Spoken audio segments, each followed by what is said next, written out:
নমস্কাৰ বন্ধু বান্ধৱীসকল, আজি আমি ঘিলা পিঠা বনাবলৈ ওলাইছোঁ। ঘিলা পিঠা বনাবলৈ প্ৰথমতে অলপ মই আইজোং চাউলৰ গুড়ি লৈছোঁ আৰু অলপ নাৰিকল, অলপ নাৰিকল ৰুকি লৈছোঁ।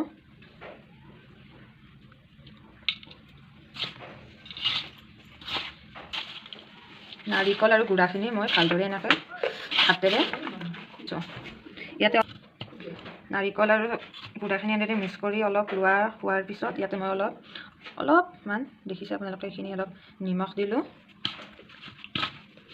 আৰু অলপ সময় লৰাই দিম। এইখিনি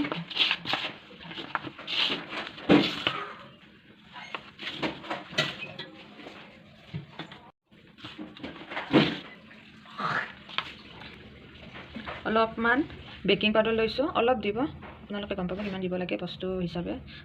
যিহেতু অলপ বস্তু লৈছোঁ, অলপ বেকিং পাউডাৰ দি দিছোঁ, দি ভালদৰে মিক্স কৰি দিছোঁ। এইখিনি মিক্স কৰি লোৱাৰ পিছত এয়া মই লৈছোঁ গুড়, সৰু সৰুকৈ কাটি তাত অলপ পানী দিছোঁ, দি গুড়খিনি গলাই লৈছোঁ। এনেকৈ গুড়খিনি গলোৱা হোৱাৰ পিছত আপোনালোকে এই গুড়খিনিৰে গুড়াখিনি মাৰিব লাগিব।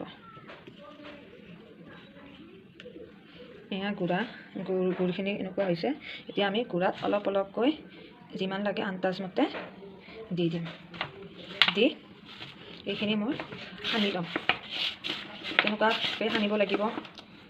চাই থাকক, একেবাৰে গোটেই নিদিব, অলপ অলপকৈ দি থাকিব, নহ'লে পনীয়া হৈ যাব।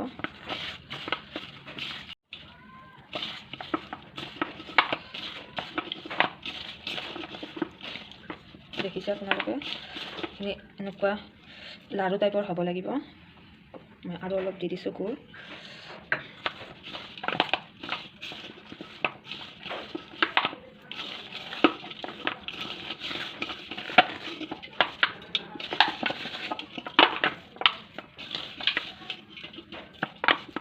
এয়াও হ'ব নালাগিব আৰু একেবাৰে ডাঠো হ'ব নালাগিব।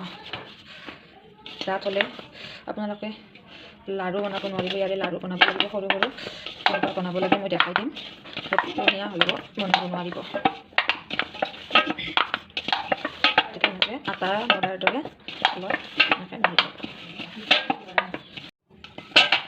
এনেদৰে 5 মিনিটমান এনেকৈ মাৰাৰ পিছত এইটো এনেকুৱা হৈ যাব। গুড়াখিনি হোৱাৰ পিছত আপোনালোকে যদি টাইম থাকে আপোনালোকে এনেদৰে আৰু আধা ঘণ্টা থৈ দিব পাৰে এইখিনি মাৰি। আৰু যদি মানে আপোনালোকৰ টাইম নাই তেতিয়াহ'লে এইটো এবাৰ সৰু সৰু লাড়ু বনাব লাগিব। সেইকাৰণে কৈছিলোঁ মই, বেছি ডাঠ হ'লেও লাড়ুটো নহ'ব আৰু পানীয়া হ'লেও লাড়ুটো নহ'ব। আপোনালোকে যিমান ডাঙৰ কৰিব খোজে বা যিমান সৰু কৰিব খোজে এনেদৰে কৰি ল'ব।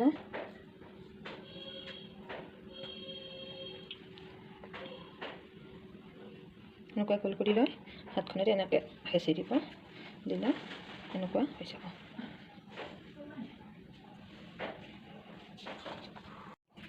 এনেকৈ মই গোটেইকেইটা এনেকৈ বনাই লৈছোঁ। এতিয়া ইয়াৰে এটা এটাকৈ আমি এয়া মিঠাতেল অলপ গৰম কৰি, বেছি গৰম নকৰিব, ধোৱাই যাব, অলপ গৰম কৰি ইয়াতে পেলাই দিব।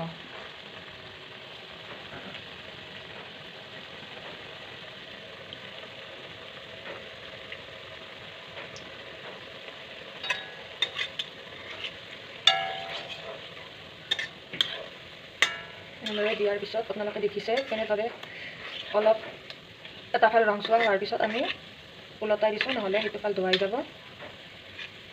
এনেদৰে অলপ ৰংচোৱা হোৱাৰ পিছত ধোৱাই নোযোৱাকৈ ওলটাই দিব। এয়া মিঠাতেলত বনাইছোঁ মই। ৰিফাইনতো বনাব পাৰি চাগে, সেইটো মই নাজানো, মই মিঠাতেলতে বনাওঁ। দেখিছেনে ফুলি উঠিছে? ইয়াতে মই অলপ বেকিং পাউডাৰ দিছিলোঁ যে, তাৰ কাৰণে ধুনীয়াকৈ পিঠাকেইটা ফুলি উঠিছে।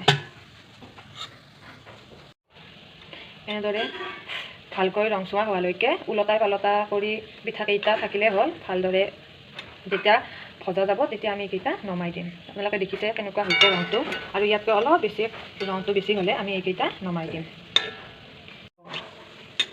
পিঠা ভাজিকেইটা হৈ গৈছে, এতিয়া মই এইকেইটা নমাই দিম।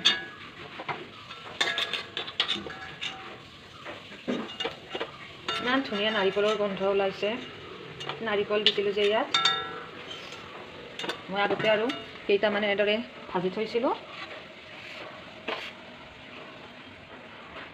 এয়া ঘিলা পিঠা হৈ গ'ল। মই আপোনালোকক এটা ভাঙি দেখুৱাইছোঁ কেনেকুৱা হৈছে ভিতৰ ফালে। এইটো মই ভাঙি দেখুৱাই দিম কেনেকুৱা হৈছে। খাবলৈ বিৰাট ধুনীয়া হয়, বাহিৰৰ ফালে ধুনীয়া গুৰগুৰীয়া হৈছে, ভিতৰ ফালে অলপ গুড়াৰ আৰু নাৰিকলৰ ফ্লেভাৰটো আহি যায়। গতিকে এইটো বিৰাট টেষ্টি হৈছে। আপোনালোকেও ঘৰত বনাই এনেদৰে খাব।